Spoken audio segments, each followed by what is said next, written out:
నమస్తే.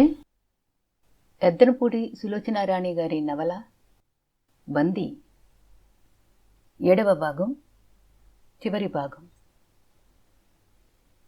శవ పరీక్ష తేలేసరికి సాయంత్రం అయ్యింది.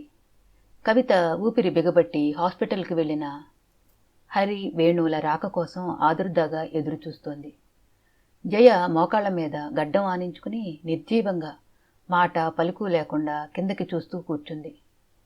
కవితకి తెలిసిన లాయరు గారు వచ్చారు. జయ ద్వారా, హరి ద్వారా ఆయన సంగతులన్నీ వివరంగా విన్నారు. మీకేం భయం లేదు, అంతా నేను చూసుకుంటాను. ఒకవేళ సబ్ ఇన్స్పెక్టర్ పోలీస్ స్టేషన్కి రమ్మంటే నాకు తెలియచేయండి, నేను వస్తాను అని హామీ ఇచ్చి వెళ్ళాడు. హరి, వేణు హాస్పిటల్కు వెళ్ళారు. కవిత పిల్లలందరినీ ఇంటికి తీసుకెళ్ళి వాళ్ళకి భోజనం పెట్టి బబ్లుతో ఆడుకుంటూ అక్కడే ఉండమని చెప్పింది. ఇంటి నుంచి తిరిగి వస్తూ ఫ్లాస్కులో కాఫీ పోసి జయ కోసం తెచ్చింది. జయ, లాయరు గారు చాలా సమర్థులు, మనకేం భయం లేదు, నువ్వు దిగులు పడకు, అంతా సవ్యంగానే జరుగుతుందని నాకు నమ్మకంగా అనిపిస్తోంది అంది. జయ మోచేతి వంపులో ముఖం దాచేసుకుంది. జయ, నువ్వు ధైర్యంగా ఉండాలి. కవిత దగ్గరకు తీసుకుంది. కొందరి జాతకాలు ఇంత ఘోరంగా ఎందుకుంటాయి కవిత? తప్పు చేయని వాళ్లను దేవుడు అకారణంగా శిక్షించి వినోదంగా చూస్తాడెందుకు? వదిన పోవటమే మొదలు మా జీవితాలు శాపగ్రస్తంగా తయారైనాయి. నాకింకా 21 సంవత్సరం కూడా నిండలేదు, అప్పుడే అన్నీ పూర్తయిపోయాయి. ఈయన్ని పెళ్లి చేసుకోవటంలో నా స్వసుఖం నేనేమీ చూసుకోలేదు. జీవితంలో రాజీ పడదామని అనుకున్నాను. భగవంతుడు నాకు ఇది కూడా దక్కనీయలేదు. మళ్ళీ అంతా మొదటికి వచ్చింది. నేను ఇట్లా అయ్యానంటే నాకంటే అన్నయ్యకి ఇంకా వేదన. కవిత గొంతు గద్గదికంగా మారటంతో వెంటనే జవాబు చెప్పలేకపోయింది. కొద్దిసేపైన తర్వాత కవిత జయని బుజ్జగించి స్నేహపూర్వకమైన మాటలతో ధైర్యం చెప్పి బలవంతం చేసి కాఫీ తాగించింది. వాళ్ళిద్దరికీ కొద్ది దూరంలో చాప మీద కనక మహాలక్ష్మి కూర్చుని విసురుకుంటూ ఇద్దరి మాటలు వింటుంది. ఆవిడ చుట్టూ చుక్కమ్మ కాకుండా ఇంకా 4-5 ఆడవాళ్లు ఇంట్లో పనులున్నా ఆ పూటకి వదిలేసి వచ్చి కనక మహాలక్ష్మి దగ్గర కూర్చున్నారు. జయ పురుషోత్తాన్ని నిద్రమాత్రలు వేసి చంపేసిందని అందరి ఇళ్లల్లో మగవాళ్లకి కూడా తెలిసిపోయింది. అది రుజువై పోలీసులు వచ్చి జయను తీసుకువెళతారని, ఆ క్షణంలో అక్కడుండి ఆ దృశ్యం చూడాలని వాళ్ళు కుతూహలంగా ఆ ఇంట్లో కూర్చుండిపోయారు. సాయంత్రం అవుతుండగా హరి, వేణు హాస్పిటల్ నుండి తిరిగి వచ్చారు నీరసంతో. అలసటతో ముఖాలు వాడిపోయున్నా కళ్ళు ఆనందంతో మెరుస్తున్నాయి వాళ్ళకి. హరి, ఏమైంది? కవిత ఆదుర్దాగా ఎదురు వచ్చింది. హరి కవిత చేతులు గట్టిగా పట్టుకున్నాడు. దేవుడు మనల్ని రక్షించాడు కవిత. ఆయన నిద్రలో గుండె ఆగి మరణించాడు. డాక్టర్ చెప్పిందే కరెక్ట్. నిద్రమాత్రలు వేసిన పాలు ఆయన తాగలేదు. జయ ఏది? అన్నయ్య, జయ పరిగెత్తుకొచ్చింది. జయ, హరి చెల్లెల్ని దగ్గరికి లాక్కున్నాడు. మనం ఎంత అదృష్టవంతులమే. ఆయన ఆ పాలు తాగి ఉంటే ఆ పని నువ్వు చేయకపోయినా అందరూ నిన్నే అనేవాళ్ళు. అన్నయ్య. జయ పెళ్ళుబుకిన కంఠంతో అతన్ని అంటుకుపోయింది. పొద్దుటి నుంచి పడిన వేదన, భయం అంతా కరిగి కన్నీటి రూపంలో ప్రవహించసాగాయి. కవిత కళ్ళు చెమర్చినాయి. వేణు చప్పున కళ్ళల్లో ఏదో నలకపడ్డట్లు కళ్ళు తుడుచుకున్నాడు. అబ్బా, ఎంత గండం గడిచింది అంది కవిత. అప్పుడే ఎక్కడైంది కవిత? ఆ నిద్రమాత్రల సీసా ఈ ఇంటిలోకి ఎలా వచ్చింది? పురుషోత్తం గారిని హత్యాప్రయత్నం చేయడానికి ఎవరికి అవసరం వచ్చింది? ఇవి తేలే వరకు పోలీసులు వదలరు. వేణు కనకం వైపు ఓరగా చూస్తూ అన్నాడు. ఆవిడ ముఖం నిండా చెమటలు ఇంకా అలుముకోవటంతో రెట్టింపు వేగంతో విసనకర్ర ఆడిస్తూ విసురుకుంటోంది. ఆ ముఖంలో చెప్పలేనంత ఆశ్చర్యం, అపనమ్మకం ఒకదాన్ని ఒకటి పోటీ పడ్డట్టుగా కనిపిస్తున్నాయి. వేణు హరి చెయ్యి పట్టుకున్నాడు. పదహరి, సూర్యాస్తమయం అవుతోంది. శవాన్ని తీసుకువెళ్లడం మళ్ళీ ఆలస్యం అయిపోతుంది. హరి జయను కవితకు అప్పగించాడు. కవిత, జయని ఇంటికి తీసుకువెళతావా? ఆ విషయాలన్నీ నేను చూసుకుంటాను. మీరు దహనం కాగానే సరాసరి ఇంటికి వచ్చేయండి అంది కవిత. ఆ రోజంతా కవిత అతనికి కుడి భుజంలా నిలబడింది. ఆ క్షణంలో అతని మనసు కృతజ్ఞతతో ఆర్ద్రమైంది. హరి, వేణు వెళ్ళిపోయారు. పోలీసులు వస్తారని, జయని తీసుకువెళతారని ఎంతో కుతూహలంగా ఎదురుచూస్తున్న ఆడవాళ్లందరికీ చెప్పలేనంత ఆశాభంగం కలిగింది. జయ ఆ పని చేయలేదంటే వాళ్ళు నమ్మలేకుండా ఉన్నారు. నా మొహం! ఆ కవిత లాయరు గారిని పిలిపించి గుసగుసలాడినప్పుడే నాకు అనుమానం వేసింది.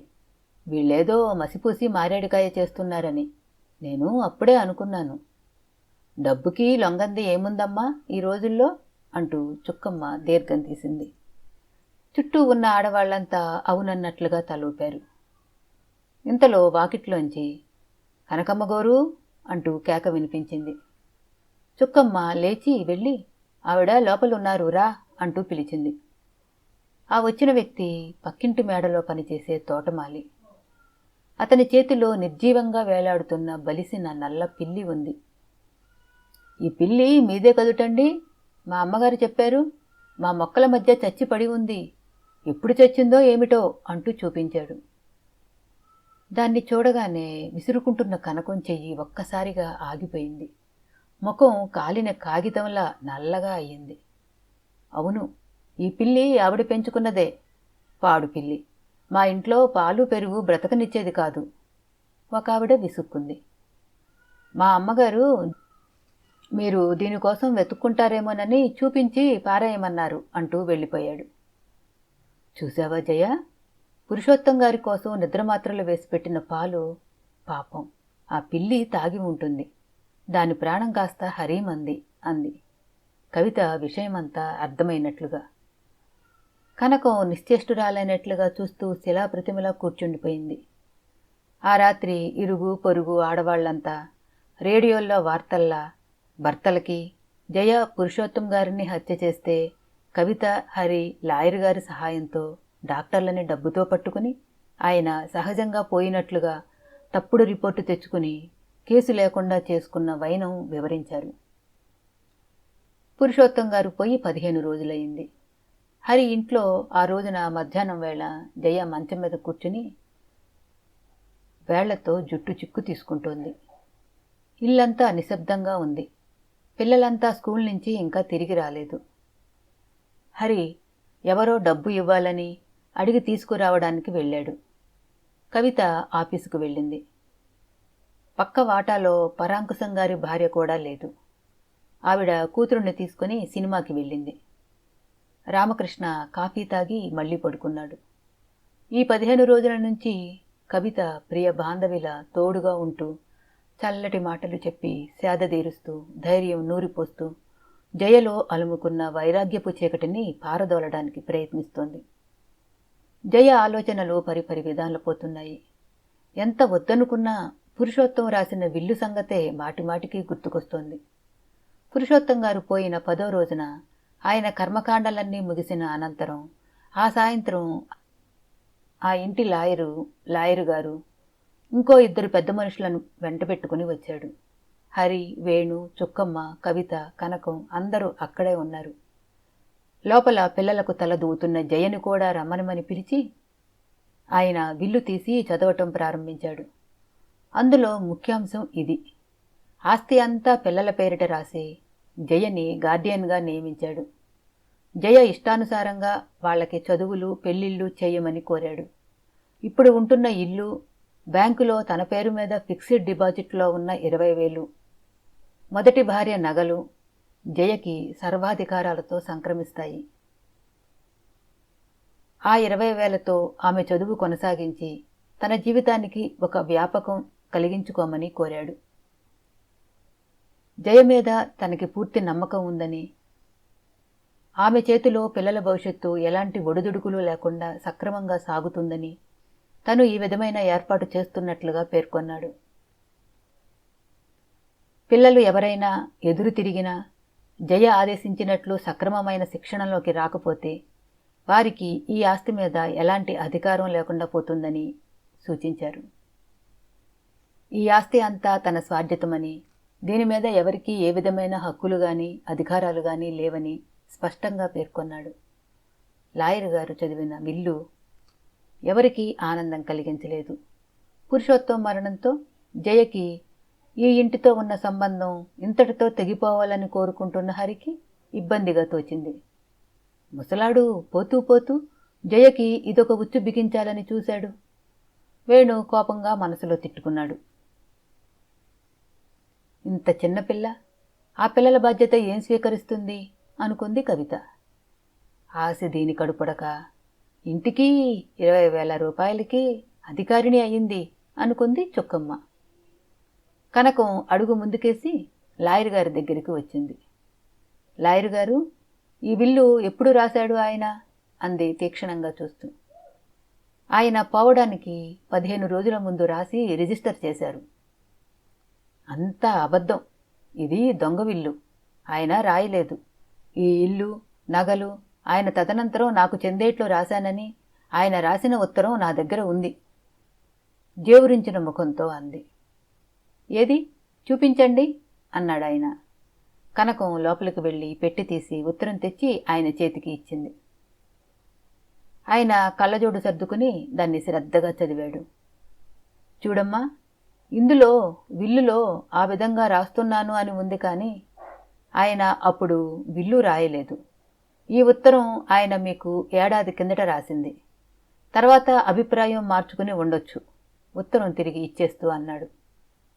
ఇప్పుడు ఆయన రాసిన విల్లు ప్రకారం అయితే మీకు చిల్లి గవ్వ మీద కూడా హక్కు లేదు. అబద్ధం. ఇందులో ఏదో మోసం ఉంది. ఇన్ని సంవత్సరాలు ఆయన పిల్లల్ని నేను సాకిన మాట ప్రపంచం అంతటికీ తెలుసు. నా దగ్గర ఆయన రాసిన ఉత్తరాలు అనేకం సాక్ష్యం ఉన్నాయి. నేను ఊరుకోను. ఈ విల్లు విషయం ఏమిటో తేలుస్తాను రెచ్చిపోయినట్లుగా అందావిడ. ఆయన కళ్ళజోడు తీసి కర్చీపుతో తుడుచుకుంటూ ఆమె ముఖం వైపు ఒక్క నిమిషం తదేకంగా చూశాడు. చూడమ్మా, నాకు ఆయన విషయాలన్నీ బాగా తెలుసు. ఆయన మొదటి భార్య పోయినప్పటి నుంచి ఆ పిల్లల్ని నువ్వు సాకుతున్న సంగతి నాకంటే ఇంకెవరికీ బాగా తెలియదేమో. చనిపోయిన వాళ్ళని అనకూడదు, కానీ ఈ పురుషోత్తానికి మనుషుల్ని తీపి తీపి మాటలతో లోబరుచుకుని మోసం చేయడం బాగా అలవాటు. చనిపోయే ముందు కూడా అలవాటుగా ఆ పని చేసిపోయాడు. నీకు అన్యాయం జరిగితే అందుకు నా సానుభూతి చాలా ఉంది, కానీ అనుభవం ఉన్న పెద్దవాడిగా చెబుతున్నాను. ఆయన విల్లు రాసి రిజిస్టర్ చేయించాడు. ఈ పెద్ద మనుషులు ఇద్దరూ సాక్షులుగా ఉన్నారు. నువ్వు కోర్టుకు వెళ్ళినా డబ్బు దండగే తప్ప ఏం లాభం లేదని చెబుతున్నాను. కనక మహాలక్ష్మి ముఖం వెలవెలాపోయింది. ఆశాభంగంతో కంటే పూర్తి పరాజయం పొందినందుకు ఆవిడికి చెప్పలేని దుఃఖం వచ్చింది. చేతులతో ముఖం కప్పుకుని ఒక్కసారిగా ఏడవసాగింది. చుక్కమ్మ కనకమ్మ వెన్ను మీద చేయి వేసి నిమురుతూ ఓదార్చటానికి ప్రయత్నించసాగింది. ఆ క్షణంలో కనకాన్ని చూస్తే జయకి చెప్పలేనంత జాలి వేసింది. లాయరు గారు వెళ్ళిపోతూ కనకంతో, మీరు ఈ ఇంటికి ఇప్పుడు పరాయి వారితో సమానమయ్యారు. వాళ్లతో చెప్పించకముందే సాధ్యమైనంత త్వరగా వెళ్ళిపోవటం చాలా మంచిది అని చెప్పి వెళ్ళిపోయాడు. ఏడుస్తున్న కనకాన్ని చుక్కమ్మ 2 రోజులు మా ఇంట్లో ఉండి వెళుదువుగాని రా అంటూ బలవంతం చేసి తీసుకుపోయింది. పురుషోత్తం పోయిన నక్షత్రం మంచిది కాదు. ఆ ఇల్లు 4 రోజుల పాటు పాడు పెట్టాలని చెప్పడంతో జయని పిల్లల్ని హరి తన ఇంటికి తీసుకువచ్చాడు. అభం శుభం తెలియని పిల్లలు జరిగిందేమీ తమకు సంబంధం లేనట్లు ఆడుతూ పాడుతూ అన్నాలు తిని స్కూలుకు వెళ్తున్నారు. జయని విడిచి ఉండనవసరం లేదన్న విషయం వాళ్ళకి బాగా అర్థమైంది. నిన్న సాయంత్రం ఇంట్లో ఎవరూ లేని సమయం చూసుకుని వేణు జయ దగ్గరికి వచ్చాడు. జయ భుజాల మీద చేయి వేయడానికి అతడు సంకోచించలేదు. జయ, జరిగిందేదో జరిగింది. ఆ పురుషోత్తం గారితో నీ పెళ్లి పీడకలలా మర్చిపోదాం. ఆ ఆస్తిని పిల్లల్ని కనకానికి అప్పచెప్పేసి నువ్వు ఆ బాదరబందీ అంతా వదిలించుకో. మనిద్దరం రిజిస్టర్ మ్యారేజ్ చేసుకుందాం. నేను ఈ ఊరి నుంచి వేరే ఊరికి ట్రాన్స్ఫర్ చేయించుకుంటాను. అక్కడ హాయిగా కొత్త జీవితం ప్రారంభిద్దాం అన్నాడు. జయ సంకోచంగా అతని చేతులు వెంటనే తీసేసింది. నన్ను ఆలోచించుకొని వేణు అంది. ఆలోచించుకోవడానికి టైం ఇస్తే పిరికితనం వచ్చేస్తుందేమో నీకు. ఇదే నా భయం. నేనిప్పుడు ఏం చెప్పలేను. నాకేం తోచడం లేదు. నా మనసు పాషాణంలా ఉంది. సరే, రేపు మధ్యాహ్నం వరకు టైం ఇస్తున్నాను. నేను రేపు సరిగ్గా 2 గంటలకు మళ్ళీ వస్తాను. అప్పటికి పిల్లలు ఇంకా రారు. ఇంట్లో ఎవరూ ఉండరుగా. నీ ఆలోచన పూర్తి చేసి నాకు సరేనని చెప్పు అన్నాడు. జయ ఆ రాత్రంతా నిద్రపోలేదు. వేణుని చేసుకుంటే జీవితం మోడులా అసంతృప్తిగా కాకుండా మళ్ళీ ఇల్లు, సంసారం, పిల్లలతో ఆనందంగానే ఉంటుంది. కానీ చుక్కమ్మగారు, ఆవిడ ఊరుకుంటుందా? కొడుకు పెళ్లి మీద ఎన్నో ఆశలు పెట్టుకుంది. ముచ్చట్లు తీరాలని తహతహలాడుతోంది. ఒకసారి పెళ్లి అయిన తనని వేణు చేసుకుంటే ఆవిడ భరిస్తుందా? గొడవ చేయకుండా ఊరుకుంటుందా? వేణువుని సాధించి చంపదు. అందులో వేణు ఆవిడికి ఒకే ఒక్క కొడుకు. మళ్ళీ లోకంతో తల్లి కొడుకులను విడదీసిందనే నిందలు. ఇదే కాదు, జయ మనసు సగభాగం పిల్లల బాధ్యత వదలడానికి ఇష్టపడటం లేదు. తను వదిలేస్తే వాళ్ళు కనకం దగ్గరికి తిరిగి వెళ్లటం మినహా ఇంకో గత్యంతరం లేదు. పురుషోత్తం గారిని ప్రాణం తీయడానికి సిద్ధపడిన ఆవిడ ఈ పిల్లలను చూస్తుందా? ఆ పల్లెటూరికి తీసుకుపోయి వాళ్ళనేం చేసినా అడిగే దిక్కు కూడా ఉండదు. ఆ పసిపిల్లల్ని ఆ దుర్మార్గురాలి చేతుల్లో వదిలిపెట్టడం అనే ఆలోచనే జయకి ఒళ్ళు జలధరింపచేస్తోంది. తన జాతకంలో అందరి ఆడపిల్లల్లా పెళ్ళి అనే భాగ్యం ఉంటే ఇదంతా అసలు ఈ విధంగా జరిగేది కాదేమో. పిల్లల భవిష్యత్తు చూస్తూ, అన్నగారులకు అండగా ఉంటూ, చదువు అనే వ్యాపకంతో కాలం గడపటమే జయకి సరైన మార్గంగా తోచసాగింది. బాగా తరచి ఆలోచించి సరైన నిర్ణయంగా స్వీకరించిన జయకి మనసులో ఆలోచనలు సృష్టించిన అల్లకల్లోలం తగ్గి శాంతి చేకూరినట్లు అయింది. చాలాసేపటి నుంచి పరధ్యాసలో చిక్కు తీసుకుంటూ కూర్చున్న జయ చేతిలోని దిండు మీద పడి ఉన్న ఎర్రటి శాటిన్ రిబ్బన్ తీసుకుని జుట్టు కట్టుకుని మెల్లగా మంచం మీద పక్కకు జరిగి దిండు మీద చెంప ఆనించుకుని కళ్ళు మూసుకుంది. జయకి చాలా హాయిగా ఉంది. స్వసుఖం త్యజించటంలో మనిషికి ఎంత హాయి ఉంది. నిర్లిప్తమైన మనసు ఏర్పరచుకోగలిగితే ఇంతకంటే సుఖం ఇంకేదీ లేదేమో.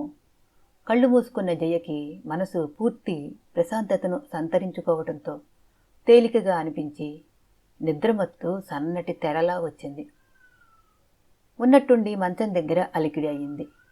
దగ్గరికి వేసి ఉన్న తలుపులు చప్పుడు కాకుండా వేణు వచ్చాడని అనుకున్న జయ వెంటనే కళ్ళు తెరవాలని అనిపించినా ఒక్క నిమిషం అతనేం చేస్తాడో చూడాలనే కుతూహలంతో కళ్ళు తెరవకుండా, కదలకుండా నిద్రపోతున్నట్లు అలాగే పడుకుంది. ఉన్నట్టుండి ఎవరో జయ పొడుగాటి జుట్టుని చేత్తో గట్టిగా పట్టుకున్నారు. ఆ బాధకి, స్పర్శకి వెంటనే ఉలిక్కిపడ్డట్టుగా కళ్ళు తెరిచిన జయ మరు నిమిషంలో కెవ్వుమంది. ఎదురుగా రక్తదాహంతో ప్రాణం బలికోరుతున్న భయంకరమైన కాళిలా ఎర్రబడిన కళ్ళతో కనకం నిలబడి ఉంది. జయ ఒక్క ఉదుటున మంచం మేంచి లేచి జుట్టును విడిపించుకోవాలని చూసింది. వదులుగా ముడివేసుకున్న ఎర్ర శాటిన్ రిబ్బన్ ముడిజారి చేతిలోకి వచ్చింది. జయ దూరంగా వెళ్ళి నిలబడుతూ, ఇక్కడికెందుకు వచ్చావు అంది. కనకం ఒక్క క్షణం చేతిలో రిబ్బన్ వంక అయోమయంగా చూసింది. ఎర్ర జీరలు తొంగి చూస్తున్న ఆ కళ్ళు వింతగా మెరిసినాయి. రిబ్బన్ ముడి విడదీసింది. ఎందుకా? నీ అంతు తేల్చడానికి. ఈ కనకాన్ని జయించడం అంత తేలిక కాదని నీకు తెలియచెప్పడానికి దగ్గరగా వస్తూ అంది. నేనేం చేశాను? ఇందులో నా తప్పు ఏముంది? జయ వెనక్కి అడుగులు వేస్తూ అంది. ఏం చేయలేదు. ఆయన్ని వలలో వేసుకుని ఆస్తి అంతటికీ అధికారం సంపాదించావు. పిల్లల్ని నీ నక్కచిత్తులతో నాకు కాకుండా చేశావు. నేను ఎన్నో రోజుల నుంచి నాకు దక్కుతాయి అనుకుంటున్న నగలు, ఇల్లు కాజేసి నా నోట్లో మట్టి కొట్టావు. జయ వీపుకి రామకృష్ణ గది తలుపులు తాకినాయి. కనకం సదుద్దేశంతో రాలేదని జయ మనసు ఇట్టే పసిగట్టింది.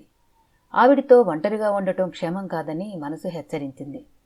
జయ వెనక్కి తిరిగి అన్నయ్యా అని పిలుస్తూ గది తలుపు గడియ తీయబోయింది. ఒక్కంగలో వచ్చిన కనకం జయని వెనక నుంచి చుట్టేసి బలంగా నోరు మూసేసింది. రామకృష్ణ నిద్రమత్తుగా పక్కకి ఒత్తికిలి పడుకున్నాడు. పులిపంజాలో చిక్కుకున్న మేకపిల్లల కనకం చేతుల మధ్య చిక్కుబడిన జయ గిలగిలలాడుతూ విడిపించుకోవడానికి పెనుగులాడింది. కనకం జయ 2 చేతులు వెనక్కి విరిచిపట్టుకుంది. వదులు వదులు అన్నయ్యా! జయ అరిచింది. కనకం రిబ్బన్తో జయ 2 చేతులు కదలకుండా ముడేసింది. స్కూలు టీచరుగా పిల్లల్ని ఆ విధంగా శిక్షించి హింసించడంలో ఆవిడకు ఉన్న అనుభవం ఇప్పుడు బాగా ఉపయోగపడింది. రామకృష్ణ మంచం మీద లేచి కూర్చున్నాడు. అతని కళ్ళు నిద్రతో కూరుకుపోతున్నాయి. ఒక్క నిమిషం జయ మళ్లీ పిలుస్తుందేమోనని విసుగ్గా ఆలకించి చూశాడు. వినిపించలేదు. మళ్లీ మంచం మీద పడుకున్నాడు. కనకం జయ నోరు గట్టిగా మూసేసి దెబ్బ పట్టుకుని మంచం దగ్గరకు ఈడ్చుకు వచ్చింది. నిన్ను చంపి నేను చద్దామని నిశ్చయం చేసుకుని వచ్చాను. కానీ ఆ భగవంతుడు నాయందున్నాడు. నేనెందుకు చావాలి? నువ్వే చేస్తే శని విరగడ అవుతుంది. ఆస్తి పిల్లలు నాకు దక్కుతారు. జయ ఆవిడని విడిపించుకోవడానికి పళ్ల పెగువన పెనుగులాడసాగింది. కాళ్లతో తన్నింది, తలతో కుమ్మింది. కానీ కనకమహాలక్ష్మి ఆ క్షణంలో 1000 ఏనుగుల బలం ఉన్నదానిలా ప్రవర్తించడంతో జయ ఆవిడ చేతిలో నిస్సహాయురాలైపోయింది. నువ్వు చస్తావు. నా చేతుల్లో చచ్చినా ఎవరికీ ఆ విషయం తెలీదు. లోకం అంతా నువ్వే ఉరిపోసుకుని చచ్చావని అనుకుంటుంది. ఆడవాళ్లకి చీరకొంగులతో ఉరిపోసుకు చావడం బాగా అలవాటు. చాలా సహజంగా కూడా ఉంటుంది. కనకం జయ చీరని చటుక్కున లాగటంతో పైట కొంగు జారి ఆవిడ చేతికి వచ్చింది. కనకం ఆ చీరని మెలితిప్పి జయ మెడ చుట్టూ బిగించింది. జయ ఆ ఆ ఆ ఆ అని అరిచిన అరుపులకి రామకృష్ణ కలవరపాటుగా లేచాడు. మంచం మీద నుండి లేచి కిటికీ దగ్గరకు వచ్చి చూశాడు. జయ కంఠానికి నిర్దాక్షిణ్యంగా చీరని బిగిస్తూ కనకం కనిపించింది. జయ చేతులు వెనక్కి కట్టి ఉన్నాయి. అది చూడగానే రామకృష్ణ కళ్ళు పెద్దవైనాయి. తలుపు దగ్గరకు పరిగెత్తాడు. తలుపుల్ని 2 చేతులతో పట్టుకుని బలంగా ఊపాడు. జయ ఎంత క్రితం లోపలికి రావటానికి సగం తెరిచిన గడియ విడిబడి తలుపులు తెరుచుకున్నాయి. రామకృష్ణ సుడిగాలిలా పరిగెత్తుకు వచ్చాడు. జయ హరి దగ్గర ఎప్పుడో నేర్చుకున్న ప్రాణాయామం గుర్తు చేసుకుని ఊపిరి బిగపట్టడానికి వ్యర్థ ప్రయత్నం చేస్తోంది. జయ ముఖంలో కనిపిస్తున్న భయాన్ని కనకమహాలక్ష్మి పైశాచికుపుట ఆనందంతో గమనిస్తూ కొంగు గట్టిగా కసితీర బిగించబోతోంది. ఉన్నట్లుండి ఆవిడ భుజాల మీద చేతులు పడ్డాయి. ఆవిడ తిరిగి చూసే లోపలే రామకృష్ణ ఎలుగుబంటిలా ఆవిడ చుట్టూ చేతులు బిగించి దూరంగా లాగాడు. ఎవరే నువ్వు? నా చెల్లెల మీద చేతులు వేస్తున్నావా? అమిత కోపంతో ఆవిడ చేయి పట్టి ఇల్లంతా పరిగెత్తిస్తూ గిరగిర కసితీరా తిప్పసాగాడు. జయ కంఠానికి గుడ్డ బిగుసుకోకపోవడంతో ధారాళంగా ఊపిరి అందింది. రామకృష్ణ పళ్ళు బిగించి కనకం తల గోడకేసి కొడుతున్నాడు. అన్నయ్యా అన్నయ్యా! జయ కీచు గొంతుతో అరిచింది. జయ అన్నగారి దగ్గరకు రాబోతుండగా ఇంతలో వీధిలోంచి బబ్లు అక్కా తలుపుతేయ్ అన్న పిలుపు వినిపించింది. జయకి ప్రాణం లేచి వచ్చింది. బబ్లు దొడ్లోంచి గోడ దూకిరా త్వరగా! శక్తి తెచ్చుకుని కేక పెట్టింది. కనకం ఎలాగో రామకృష్ణ చేతుల్లోంచి తప్పించుకుని వీధి తలుపు వైపు పారిపోబోయింది. అతను 2 అంగల్లో వెళ్లి భుజాలు దొరకపుచ్చుకుని కంఠం చుట్టూ చేతులు బిగించాడు. బబ్లు దొడ్లోంచి తిరిగి మొండిగోడ దూకి ఇంట్లోకి వచ్చాడు. కనకం మూలుగుతూ వికృతంగా అరుస్తోంది. రామకృష్ణ ఇంకా పళ్ళు బిగించి కంఠం నొక్కడానికి ప్రయత్నిస్తున్నాడు. బబ్లు ఇంట్లో అడుగు పెట్టగానే కనిపించిన ఆ దృశ్యం చూసి భయంతో వాడి పిడికిళ్ళు పెద్దవైనాయి. జయ వాడి దగ్గరికి వెళ్ళి వెనక్కి తిరిగి చేతులు చూపించింది. బబ్లు మొదట జయ మెడ చుట్టూ ఉన్న చీర కొంగు లాగేశాడు. చేతులు కట్టిన రిబ్బన్ ఊడదీయడానికి ప్రయత్నిస్తున్నాడు. కానీ పీటముడి పడిపోయిన శాటిన్ రిబ్బన్ రాలేదు. బబ్లు చప్పున స్కూల్ బ్యాగ్ తెరిచి అందులో పెన్సిల్ చెక్కడానికి దాచుకున్న బ్లేడ్ తీసి రిబ్బన్ కోసేశాడు. జయ చేతులు విడిపడగానే అస్తవ్యస్తంగా ఉన్న పైట పైకి లాక్కుని అన్నగారి దగ్గరకు పరిగెత్తింది. అప్పటికే కనకమహాలక్ష్మి కనుగుడ్లు పైకి తేలినాయి. ఆవిడ మెడ మీద నుంచి అతని చేతులు బలంగా లాగివేసి జయ, బబ్లు ఎలాగో రామకృష్ణని యువతలకి లాక్కు వచ్చారు. అతని వంటి నిండా చెమటలు పట్టి ఉన్నాయి. ఆయాసంతో రొప్పుతున్నాడు. క్రోధంతో కంపిస్తున్నాడు. అన్నయ్య, అతన్ని శాంతపరచటానికి ప్రయత్నిస్తోంది జయ. ఇంతలో వాకిట తలుపులు దడదడలాడినాయి. జయ, కవిత కంఠం వినిపించింది. జయ ఆదేశం మీద బబ్లు పరిగెత్తుకు వెళ్ళి తలుపులు తెరిచాడు. లోపలికి అడుగుపెట్టిన కవిత గదిలో గోడ దగ్గరగా కిందపడి ఉన్న కనకాన్ని, చెమటలు దిగజారుతుండగా వెర్రివాడిలా చూస్తూ ఆయాసపడుతున్న రామకృష్ణని ఆశ్చర్యంగా చూసింది. జయ, ఏమిటిది? అంది కంగారుగా. జయ కిందపడి ఉన్న కనకం దగ్గరికెళ్ళి చేతులు కదిపి నాడి పట్టుకుని చూసింది. ఆవిడ ప్రాణం అనేది లేకుండా నిర్జీవంగా పడి ఉంది. కవిత వెంటనే లేచి జయ దగ్గరగా వస్తూ భయంగా, జయ, ఇప్పుడేం చేయడం? ఆవిడ చనిపోయినట్లుంది అంది. భగవంతుడా! ఆ వార్త వినలేనట్లుగా చేతులు ముఖానికి కప్పుకొని ఏడవసాగింది. జయ, ఏమిటి? అన్నాడు రామకృష్ణ. అన్నయ్య, నువ్వు నన్ను రక్షించబోయి ఆవిడను చంపేశావు. అతన్ని పట్టుకుని బావురు మంది జయ. ఏమిటి? నేను చంపానా? నేను? గుండెల మీద చెయ్యి పెట్టుకుంటూ అడిగాడు. అవును, ఆవిడ చచ్చి కూడా నన్ను సాధించింది. రామకృష్ణ దృష్టి ఒక్క నిమిషం ఆశ్చర్యంగా, అపనమ్మకంగా కింద నిర్జీవంగా శవాకారంగా పడి ఉన్న కనకం మీద తదేకంగా నిలిచింది. అతను అసంభవం అన్నట్లు తలాడించాడు. నేనా? నేను?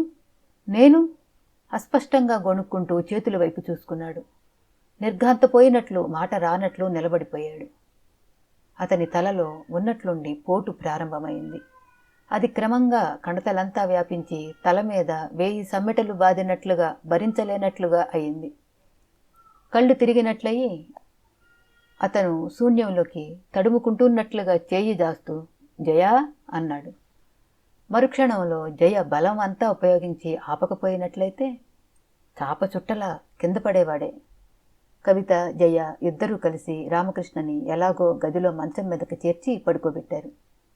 అదే సమయంలో వేణు జయా అంటూ లోపలికి వచ్చాడు. కవిత త్వరగా 4 మాటల్లో అతనికి జరిగిందంతా వివరించి చప్పున అతన్ని వెళ్ళి ఎవరైనా డాక్టర్ని తీసుకురమ్మని పరిగెత్తించింది. డాక్టర్ వచ్చి కనకాన్ని పరీక్ష చేసి కొన ఊపిరి ఉంది అంటూ గబగబా 2 ఇంజెక్షన్లు చేశాడు. ఇంతలో హరి, స్కూల్ నుంచి పిల్లలు కూడా వచ్చారు. డాక్టర్ ఇచ్చిన ఇంజెక్షన్లు వెంటనే పనిచేసినాయి. ఆవిడలో ప్రాణం కుదుటపడినట్లుగా చేతులు కదలటం, ముఖం పక్కకి తిప్పటం, మూలగటం లాంటివి జరిగినాయి. ఈవిడని వెంటనే హాస్పిటల్లో చేర్పించటం నయం అన్నాడు ఆయన. వేణు టాక్సీ కోసం పరిగెత్తాడు. జయ రామకృష్ణ పడిపోయిన వైనం చెప్పింది. డాక్టర్ గదిలోకి వచ్చి అతన్ని పరీక్ష చేశాడు. హరి, జయ, కవిత, పిల్లలు రామకృష్ణ మంచం దగ్గర మూగినట్లుగా నిలబడ్డారు. రామకృష్ణ మెల్లగా కళ్ళు తెరిచాడు. హరి అస్పష్టంగా పిలిచాడు. అన్నయ్య. హరి అతని దగ్గరగా వచ్చాడు. మీ వదిన, పిల్లలు దహనానికి ఏర్పాట్లు చేయవద్దు? నూతిలో నుంచి మాట్లాడుతున్నట్లుగా అన్నాడు. హరికి అతని మాటలు అయోమయంగా అనిపించినాయి. ఏమిటన్నయ్యా? హరి, మీ వదినకి నా చేతులతో నేను చితి పేర్చలేనురా. నా వల్ల కాదు. ఆ పనేదో నువ్వే చూడు. అన్నయ్య. హరి ఏదో చెప్పబోయాడు. మీరు ఊరుకోండి, అతన్ని మాట్లాడనివ్వండి. అతనికి ఈ షాక్తో పోయిన మతి తిరిగి వస్తున్నట్లుంది. డాక్టర్ గారు కంఠం తగ్గించి హెచ్చరించారు. రామకృష్ణ ముఖం మీద చేతులు కప్పుకొని ఏడవసాగాడు. ఒక్క క్షణం నన్ను విడిచిపెట్టి ఉండేది కాదు. ఇప్పుడు శాశ్వతంగా ఎలా దూరంగా వెళ్ళిపోయిందిరా? నేనేం తప్పు చేశానని నాకు ఈ శిక్ష వేసింది?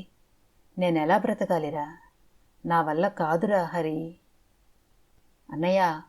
హరి చప్పున తడుముకుంటూ అన్నగారి పక్కలో కూర్చున్నాడు.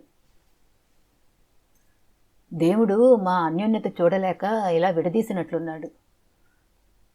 దేవుళ్ళకి కూడా ఈర్ష్య ఉంటుందేమో.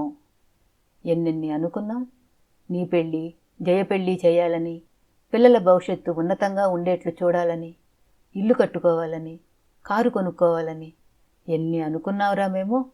అన్నీ కలలుగానే మిగిల్చి జీవితాంతం వాటిల్లో నన్ను బ్రతకమని తన దారిన తాను వెళ్ళిపోయింది. రామకృష్ణ పక్కకు తిరిగి దిండులో ముఖం దాచుకుని హృదయ విదారకంగా ఏడవసాగాడు. ఆయన్ని మీరేం మాట్లాడించకండి, అట్లా మాట్లాడనివ్వండి. ఆయనకి మతి తిరిగి వచ్చింది, డాక్టరు హెచ్చరించాడు. రామకృష్ణ పోయిన భార్య కోసం విలపిస్తున్నాడు. హరికి, జయకి, అన్నగారికి మతి తిరిగి వచ్చిందనేసరికి ఆనంద బాష్పాలు కళ్ళ నుండి ధారలు కట్టసాగినాయి. డాక్టర్ బ్యాగ్ తెరిచి ఇంజెక్షన్ చేశాడు. అది అతనికి చేస్తూ, రామకృష్ణ గారు, మీరు విశ్రాంతి తీసుకోండి, జరగాల్సినవన్నీ హరి చూస్తాడు అన్నాడు. రామకృష్ణ వెల్లకిలా తిరిగాడు, ఇంజెక్షన్ ఇచ్చిన భుజం చేత్తో పట్టుకుంటూ. నాకా విశ్రాంత? నా సుగుణ పోయిన తర్వాత నేనింక బ్రతికి ప్రయోజనం ఏమిటి? నేను జీవోత్సవాన్ని డాక్టర్, జీవోత్సవాన్ని అంటుండగానే అతని కళ్ళు మూతలు పడినాయి. మరుక్షణంలో అతను క్రమంగా ప్రశాంతమైన నిద్రలోకి జారిపోయాడు. మంచం మీద కూర్చుని ఉన్న రామకృష్ణ మూగవాడిలా చూస్తున్నాడు. అతని కళ్ళ నుండి నీళ్లు ధారలు కడుతూ కిందకి జారుతున్నాయి. అతని కుడిపక్కగా జయ అతని భుజం మీద తల దాచుకుని కూర్చుని ఉంది. రెండో పక్క హరి కూర్చుని ఉన్నాడు. బబ్లుని రామకృష్ణ ఎంత పిలిచినా వాడు భయంగా చూశాడే తప్ప తండ్రి దగ్గరకు రాలేదు. హరిని ఆనుకొని నిలబడ్డాడు. రామకృష్ణ రెండు చేతుల్లో హరి చేయి నలిబిలి అయిపోతుంది. ఎంత పని జరిగిందిరా హరి, నేను ఇంకా నమ్మలేకుండా ఉన్నాను. నాకు మతి లేకుండా పోయిందా? మీ వదిన పిల్లలు పోయి ఇన్నాళ్ళయిందా? జయకి పెళ్ళవటం, భర్త పోవటం ఇన్ని జరిగిపోయినాయా? పోన్లే అన్నయ్య, ఇప్పటికింకా మేము అదృష్టవంతులం కదూ, నువ్వు మళ్ళీ మామూలు మనిషి అవుతావని, ఇంత భాగ్యం ఈ జన్మలో మళ్ళీ మాకు లభిస్తుందని మేమెవ్వరం కలలో కూడా అనుకోలేదు అన్నాడు హరి డగ్గుత్తికతో. కష్టాలు కారు మబ్బుల్లా వచ్చి మిమ్మల్ని ఏడిపించాల్సినంత ఏడిపించి ఏమీ ఎరుగని నంగనాచుల్లా మబ్బుల్లా తేలిపోయినాయి. నాకు ఒక్కటే బాధగా ఉంది బావా, బొట్టు లేకుండా కళావిహీనంగా ఉన్న జయం ముఖం నేను చూడలేకుండా ఉన్నాను. ఇంకా ఈ రోజుల్లో ఈ పాత చాదస్తాలేమిటి? ముందు బొట్టు పెట్టుకుని రమ్మను. అక్కడే కూర్చున్న వేణు నిష్ఠూరంగా అన్నాడు. రామకృష్ణ హరి చేయి వదిలి జయ తల నిమిరాడు. ఇంతలో కవిత కాఫీ తెచ్చి అందరికీ ఇచ్చింది. కవిత, నీ రుణం ఈ జన్మలో తీర్చుకోలేనేమో, చాలా సహాయం చేశావని చెప్పాడు హరి కాఫీ అందుకుంటూ అన్నాడు రామకృష్ణ. నా రుణం నేను అట్టిపెట్టుకొనివ్వను బావా, హరి చెవిలు మెలేసి తిరుగు ఉపకారం చేయించుకుంటాను అంది కవిత. అందరూ పక్కున నవ్వారు. కవిత, నువ్వు తాగేవా కాఫీ? హరి తాగబోతూ అన్నాడు. ఈ అతిథి మర్యాదలు వదిలేసి ఆ బాధ్యత నాకే ఇచ్చే ఒప్పందం మనం చేసుకున్న తర్వాత కూడా మళ్ళీ ఎందుకు అడుగుతావు? కవిత చిలిపిగా అంది. మీ మాటల్లో ఏదో నిగూఢార్థం ప్రతిధ్వనిస్తోంది, అదేమిటో కాస్త మా చెవిన వేయకూడదు అన్నాడు వేణు. ఇంకొంచెం పంచదార కావాలమ్మా. మీ అక్కయ్య తక్కువ తాగమని ఎప్పుడూ కేకలేసేది, నోటితో కేకలేస్తూ చేతిలో పంచదార తెచ్చి కప్పులో వేసేది. అందుకే ఆ అలవాటు మానుకోలేకపోయాను అన్నాడు రామకృష్ణ భారంగా. ఇప్పుడే తెస్తాను. కవిత లోపలికి పరిగెత్తింది. వేణు, టైం ఎంత అయిందిరా? తాగిన కాఫీ కప్పు కింద పెడుతూ అడిగాడు హరి. 4:30. హరి లేచి నిలబడ్డాడు. బాప్రే, మాటల మధ్యలో టైం సంగతే మర్చిపోయాను సుమా. అన్నయ్య, నేను రిహార్సల్స్కి వెళ్ళాలి, త్వరగా వచ్చేస్తాను అంటూ అల్మారా దగ్గరికి వెళ్ళాడు. కవిత పంచదార తెచ్చి రామకృష్ణ కప్పులో వేసింది. హరి పిడేలు తీసుకుని బయలుదేరబోతూ అల్మారాలో తడిమి, కవిత, ఇక్కడ పర్సు పెట్టాను, తీసావా అని అడిగాడు. అవును, మధ్యాహ్నం కూరలమ్మాయికి డబ్బులిచ్చి మళ్ళీ అక్కడే పెట్టానే, ఉండు నేను చూసిస్తాను అంటూ అల్మారా దగ్గరకు వచ్చింది. కవిత పర్సు కోసం వెతుకుతుండగా ఇంతలో వాకిట్లోకి టాక్సీ వచ్చి ఆగిన శబ్దం అయింది. ఎవరో వచ్చినట్లున్నారు అన్నాడు రామకృష్ణ. కొంపతీసి ఆ కనకం తాటకి మళ్ళీ హాస్పిటల్ బెడ్ మీద నుంచి జయ పీక పిసకడానికి పారిపోయి రాలేదు కదా? వేణు స్వాగతంగా అనుకుంటూ బయటకు వెళ్ళాడు. కవిత దొరికిన పర్సు పట్టుకుని కిటికీలోంచి వీధి గుమ్మం వైపు తొంగి చూసింది. టాక్సీ దిగి మీటర్ చూసి డబ్బు చెల్లిస్తున్న వ్యక్తిని చూడగానే కవిత ముఖం వెలవెలపోయింది. వెంటనే 2 అడుగులు వెనక్కి వేసి హరి చేయి గట్టిగా పట్టుకుంటూ, హరి, అన్నయ్య, పిన్ని, బాబాయి వచ్చారు, ఇప్పుడెలా అంది. ఎవరు? ప్రసాదా? అవును, వాళ్ళు నన్ను తీసుకెళ్లకుండా వెళ్లరు, నాకు తెలుసు. కవిత కంఠం తొణికింది. హరి నిరుత్తరుడైనట్లు నిలబడ్డాడు. అతను ఈ హడావిడిలో ఆ రోజు రాత్రి కవితకు ఇచ్చిన వాగ్దానం మాటే మర్చిపోయాడు. చెప్పు హరి, అన్నయ్య వచ్చేశాడు, ఈ గండం గడిచేది ఎట్లా? అతనిలో వెంటనే కరుకుదనం వచ్చేసింది. పర్సు అందిస్తున్న కవిత చెయ్యి గట్టిగా పట్టుకున్నాడు. కవిత, కంగారు పడకు, ధైర్యం తెచ్చుకో, పెళ్ళి అయిపోయిందని చెప్పేద్దాం. చాలా నెమ్మదిగా, కవితకు మాత్రమే వినిపించేటంత తగ్గుస్థాయిలో అన్నాడతను.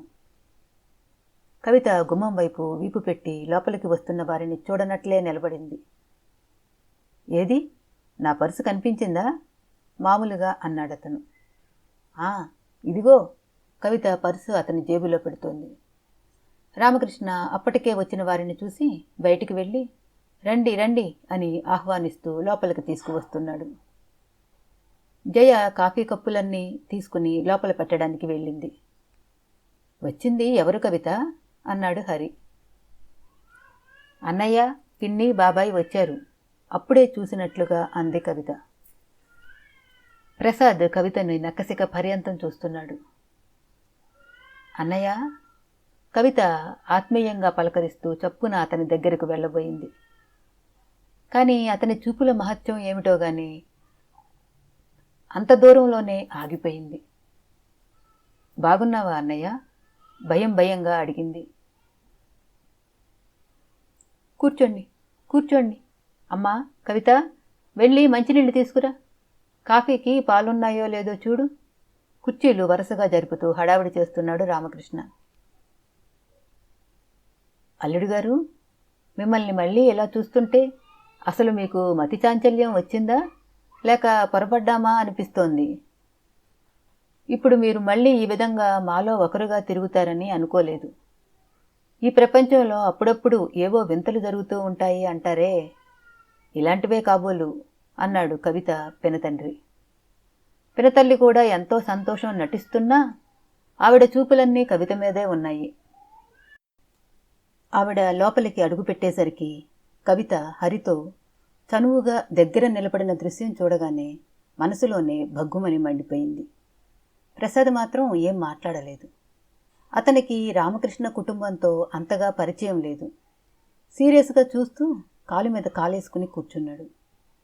కవిత గ్లాసులతో మంచినీళ్ళు తెచ్చి అందరికీ ఇచ్చింది. అవసరం లేదు, ప్రసాద్ కసిరినట్లుగా తిరస్కరించాడు. ఆ కంఠస్వరంలో ఎంత అహం, ఎంత నిర్లక్ష్యం ఉంది.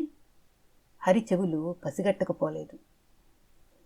ప్రసాద్ చెల్లెల్ని తీసుకువెళ్ళడానికి వచ్చాడు. మంచినీళ్ళు గడగడ తాగేసి వచ్చిన విషయం వెంటనే చెప్పేసింది పినతల్లి. అలాగే, పాపం కవిత చాలా మంచి పిల్ల సుమండి, మా కష్టకాలంలో మాకు చాలా సాయం చేసిందని మా హరి చెప్పాడు, రామకృష్ణ అన్నాడు. ఏమిటి బావా, నేను చేసిన మహాఘనకార్యం? ఇంటి మనిషిగా నా బాధ్యత నేను నెరవేర్చుకున్నాను, అంతేగా, హరి దగ్గరగా వచ్చి నిలబడుతూ అంది కవిత. అన్నయ్య సంగతి నీకు బాగా తెలియదులే కవిత. బాధ్యతగానైనా ఏ విషయమైనా కాస్త మంచిగా ప్రవర్తిస్తే ఎంతో మెచ్చుకుంటాడు. ఈ అలవాటు మా వదిన ద్వారా వచ్చిందిలే అన్నాడు హరి. రామకృష్ణకు వాళ్ల మాటలు అర్థం కాలేదు. పినతండ్రి పినతల్లి ముఖాలు చూసుకున్నారు. వేసిన పిచ్చి వేషాలు చాలుగాని నీ బట్టలు సర్దుకుని బయలుదేరు, ప్రసాద్ ఆజ్ఞాపిస్తున్నట్లుగా మాట్లాడాడు. కవిత చేయి అప్రయత్నంగా హరి చేతి మీద ఆనింది. హరి కంపిస్తున్న కవిత చేతిని తన చేతిలోకి తీసుకుని గట్టిగా పట్టుకుని నిలబడ్డాడు. కవిత, ఎవరితో మీ అన్నయ్య మాట్లాడేది? నాతోనే. బట్టలు సర్దుకుని బయలుదేరమంటున్నాడు. ఇన్నేళ్ల తర్వాత వచ్చిన అన్నగారు? ఎన్నాళ్లకో కనిపించిన చెల్లెలితో మాట్లాడే మొదటి మాట అదన్నమాట. బాగుంది, చాలా బాగుంది, వినసొంపుగా ఉంది. ఈ పరిస్థితుల్లో ఇల్లు విడిచి రావడానికి వీలు కాదని చెప్పు. ప్రసాద్ కుర్చీలోంచి లేచాడు.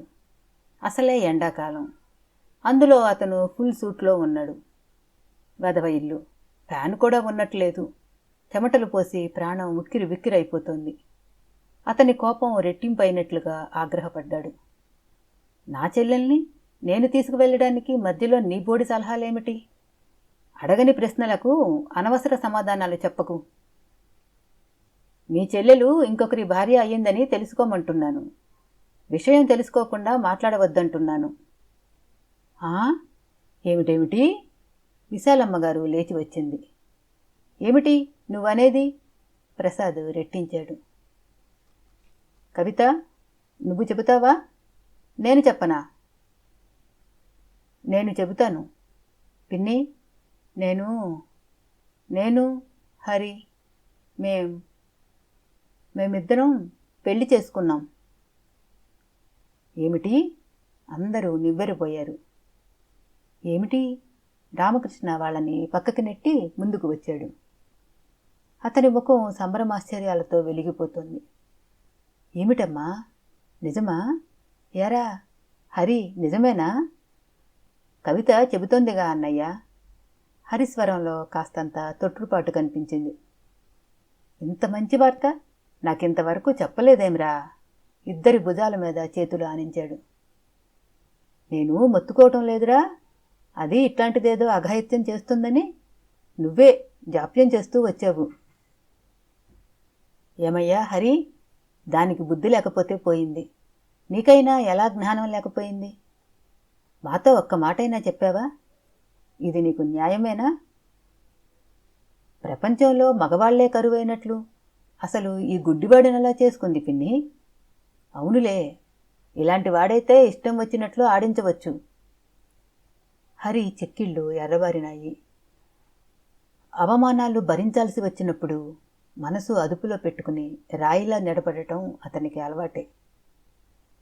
కానీ రామకృష్ణకి రోషం వచ్చేసింది. చటుక్కున వెనక్కి తిరిగాడు. మాటలు మర్యాదగా రానివ్వండి. నా తమ్ముడు గుడ్డివాడు కావచ్చు, నీలా ఆడపిల్లల జీవితాలు నాశనం చేసేవాడు మాత్రం కాదు. నువ్వు నమ్మించి ద్రోహం చేసి ఫారిన్ వెళ్ళిపోతే మనజ ఎలా ఆత్మహత్య చేసుకుందో నాకు తెలియదని అనుకోకు. వీళ్ళిద్దరూ ఇష్టపడి పెళ్లి చేసుకున్నారు. మన బంధుత్వం మరింత దగ్గరయింది. ఇష్టమైతే 2 రోజులు ఉండి వెళ్ళండి, అంతేగాని నాన్సెన్స్. ఇంకా ఇక్కడ ఉండటం కూడానా?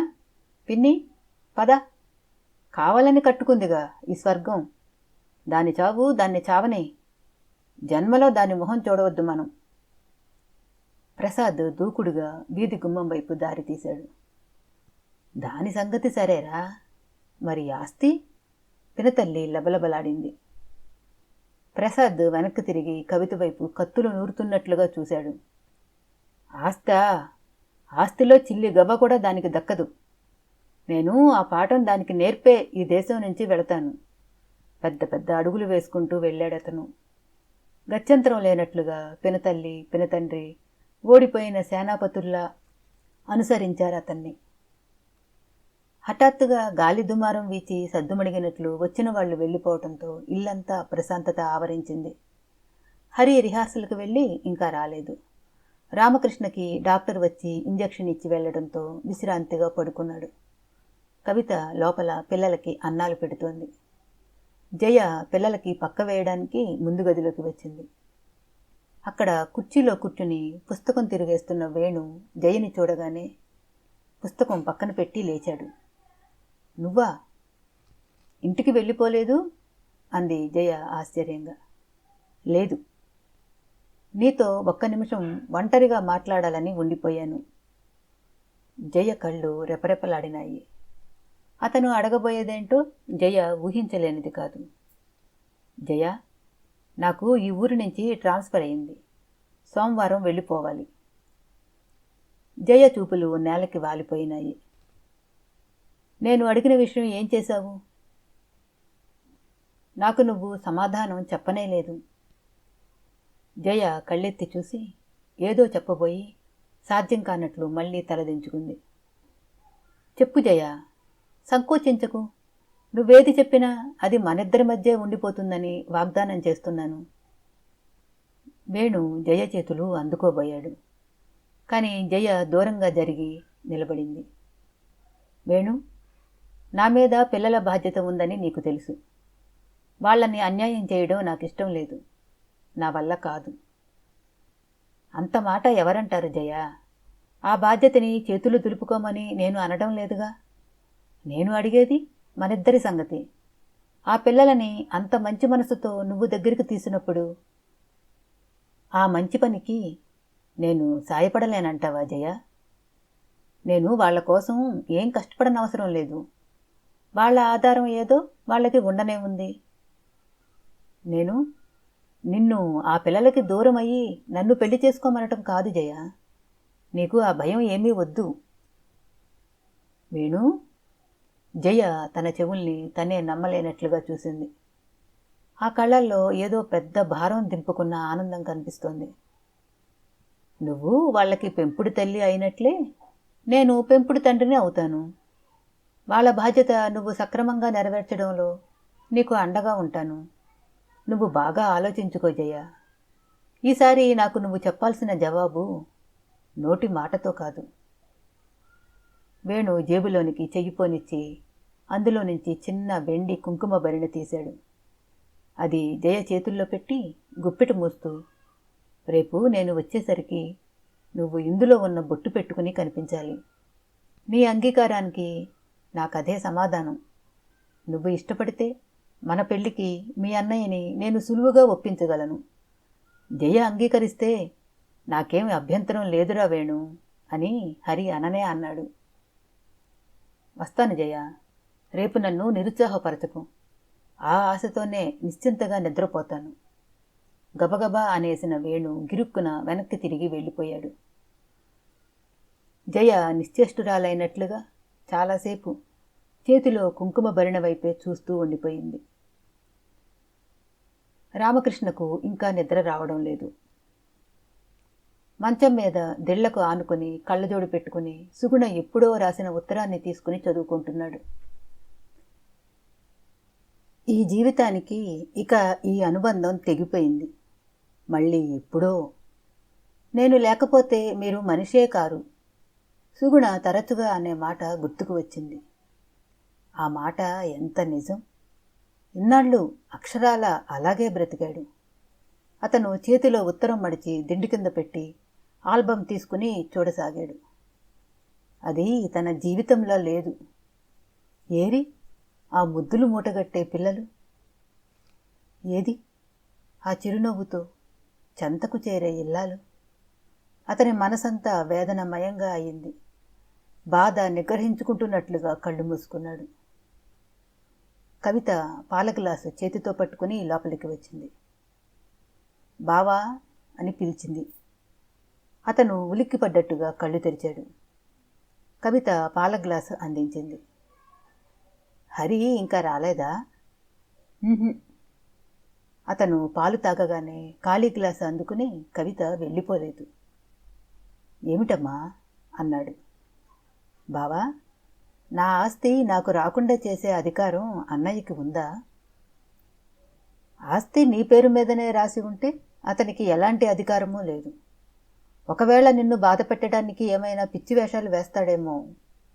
రామకృష్ణ పెదవుల మీద చిరుహాసం కదిలింది. కానీ వాళ్ళ ఆటలు సాగవమ్మా. నా మతిస్థిమితం లేకుండా ఉంటే నిన్ను ఏం బాధలు పెట్టేవాళ్ళో.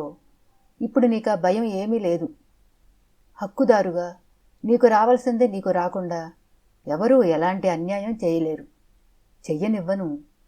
ధైర్యం చెబుతున్నట్లుగా ఉన్నాయి అతని మాటలు. కవిత నిట్టూర్పు విడిచింది. కవితను చూస్తున్న కొద్దీ రామకృష్ణ కళ్ళల్లో ఆనంద బాష్పాలు నిండుకు రాసాగాయి. కళ్ళజోడు సరిచేసుకుంటూ అన్నాడు, హరి ఎంత అదృష్టవంతుడమ్మా!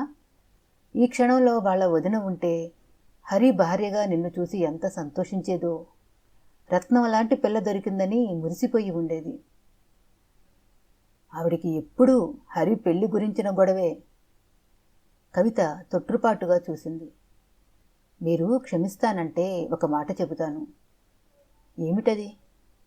హరికి నాకు పెళ్లి కాలేదు. నాకిష్టం లేని పెళ్లి నుండి తప్పించటానికి అలా నాటకం ఆడాం. ఏమిటి? అతను దిగ్గున మంచం మేంచి లేచి సరిగ్గా కూర్చున్నాడు. పెళ్లి చేసుకోవాలని అనుకున్నాం, చేసుకునేవాళ్లమే. కానీ ఇంతలో ఈ పురుషోత్తం గారు పోవడం, ఈ కనకం గొడవ, ఈ హడావిడిలో ఊపిరాడలేదు.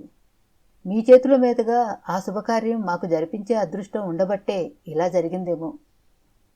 కవిత, నిజంగానే నేను ఇంతసేపు ఇటు చెల్లెలి పెళ్ళి, అటు తమ్ముని పెళ్ళి ఏ ఒక్కటి చేయలేకపోయానే అని బాధపడుతున్నాను. హరి రాగానే ఇక్కడికి రమ్మన్నానని చెప్పు. మనం రేపే తిరుపతి బయలుదేరి వెళదాం. జయకి కూడా మళ్ళీ పెళ్లి చెయ్యాలని హరి ఉద్దేశం. జయని ఎవరు చేసుకుంటారమ్మా? వేణు సిద్ధంగానే ఉన్నాడు. మీరు అనటమే కావాలి. అలాగా? అంత మంచి మనసు వాడుకుంటే నాకెందుకు అభ్యంతరం? జయ ఎంత చిన్నపిల్లమ్మా, దాని రాత అట్లా అయింది. కానీ రామకృష్ణ పక్కన పెట్టిన ఆల్బమ్ అందుకున్నాడు.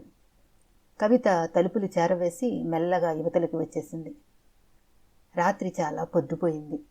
ఇంట్లో బయట అంతా ఎంతో నిశ్శబ్దంగా ఉంది. పిల్లలు, జయ, రామకృష్ణ అందరూ నిద్రపోయారు. హరి ఇంకా ఇంటికి రాలేదు. నిద్రపట్టని కవిత లేచి వచ్చి కిటికీలో కూర్చుంది. అక్కడ నుంచి చూస్తే హరి రావటం దూరం నుంచే కనిపిస్తుంది. కవిత మనసు శరత్కాల మేఘంలా ఉంది. అన్నయ్య అధికారం నుండి ఇంత తేలికగా విముక్తురాలవుతుందని కలలో కూడా అనుకోలేదు. హరి చూపిన సమయస్ఫూర్తి వల్ల జీవితాంతం తన గుప్పిట్లో చిక్కించుకోవాలని చూసిన పింతల్లి ఆలోచన ఫలించలేదు. ఛీ, ఏం మనుషులు! రక్త సంబంధం పాశంలా దగ్గరకు చేరుస్తుందని, ఒకరి కష్టసుఖాలు ఇంకోరు పంచుకునేలా పురిగొల్పుతుందని అంటారు. హరి కుటుంబం చూస్తే అది అక్షరాల యథార్థమే అనిపిస్తుంది. కానీ తన విషయంలో మాత్రం పూర్తిగా చుక్కెదురు. క్రిందటి జన్మలో బద్ధ శత్రువులైన తను, అన్నయ్య ఒకరిని ఒకరు సాధించుకోవడానికే అన్నా చెల్లెలుగా పుట్టారేమో అనిపిస్తుంది. కవిత కళ్ళల్లో చివ్వున నీళ్లు ఉబికినాయి. వెధవ ఆస్తి ఎవరికి కావాలి? అన్నయ్య తన మంచి చెడులు గమనిస్తే, కాస్త ఆపేక్ష కనబరిచి ఉంటే తనే సంతోషంగా అతని అవసరాలకు ఇచ్చి ఉండేది. ఆడపిల్ల ఏం చేస్తుందిలే అన్న ధీమా తప్ప తోబుట్టువు అనే కనికరం లేనేలేదు. కవిత నిట్టూర్చింది. తనకు హరి అండగా ఉండకపోతే ఏమయ్యేది? జీవితాంతం పిన్ని కనుసన్నల్లో చేదరింపులతో, చివాట్లతో గడపాల్సి వచ్చేది. అలాంటి నరకంలో ఏ ఆడపిల్లకైనా సంసారం, పిల్లలు ఏం సుఖాన్ని ఇస్తాయి? ఒకవేళ అన్నయ్య ఏ లాపాయింట్లైనా తీసి ఆస్తి రాకుండా చేసినా పర్వాలేదు. తను ఎలాగూ ఉద్యోగం చేసుకుంటూనే ఉంది. హరికి కాస్తో కుస్తో సంపాదించగల సామర్థ్యం ఉంది. కష్టానికైనా నిష్ఠూరానికైనా పెద్దవాడైన రామకృష్ణ అండ ఉంది. తోబుట్టువుని మరిపించే స్నేహితురాలు లాంటి జయం ఉంది. చాలు. జీవితంలో అష్టైశ్వర్యాలు లభించకపోయినా శాంతిగా, సుఖంగా తప్పక గడుస్తుంది. తను కోరుకున్న మనుషులు లభించారు. మోకాలి మీద గడ్డం ఆనించుకుని కూర్చుని ఆలోచనలతో పరధ్యానంగా ఉండిపోయిన కవిత పరాంకుశం గారి ఇంట్లో గడియారం టంగ్ టంగున 12 గంటలు కొట్టడం విని ఉలిక్కిపడింది. హరి ఇంకా ఇంటికి రానేలేదు. బహుశా ఇంకా రిహార్సల్స్ జరుగుతున్నాయేమో. కవిత కిటికీలో నుంచి దిగి వెళ్ళి దగ్గరగా వేసి ఉన్న వీధి తలుపులు మూయబోతూ ఒక్క క్షణం అలాగే నిలబడింది. బయట అంతా పిండారబోసినట్లు తెల్లటి వెన్నెల. మంచి మనిషి సమక్షంలా మనోహరంగా, ఆహ్లాదంగా ఉంది. దొడ్లో అల్లుకున్న పందిరికి సన్నజాజులు విచ్చుకొని పరిమళాలు గాలిలోకి వెదజల్లుతున్నాయి. కవిత అప్రయత్నంగా పందిరి వైపు నడిచింది. నిశ్శబ్దంగా సుందరంగా ఉన్న ఆ వెన్నెల, సువాసనలు వీస్తున్న ఆ సుకుమారమైన పువ్వులు భవిష్యత్తులో తన జీవితానికి ప్రతీకల్లా కనిపించసాగాయి. కవిత మనసంతా చెప్పలేని సంతృప్తితో, ఆనందంతో నిండిపోసాగింది. 1-2 పువ్వులు కోసుకుని కలలో నడుస్తున్న దానిలా మెల్లగా లోపలికి రాబోతున్న కవిత హఠాత్తుగా ఆగిపోయింది. హరి ఎప్పుడు వచ్చాడో? అరుగు మీద తలకింద చెయ్యి పెట్టుకుని సుదీర్ఘమైన ఆలోచనలో మునిగిపోయిన వాడిలా పరిసరాలు మర్చిపోయినట్లుగా పడుకుని ఉన్నాడు. హరి?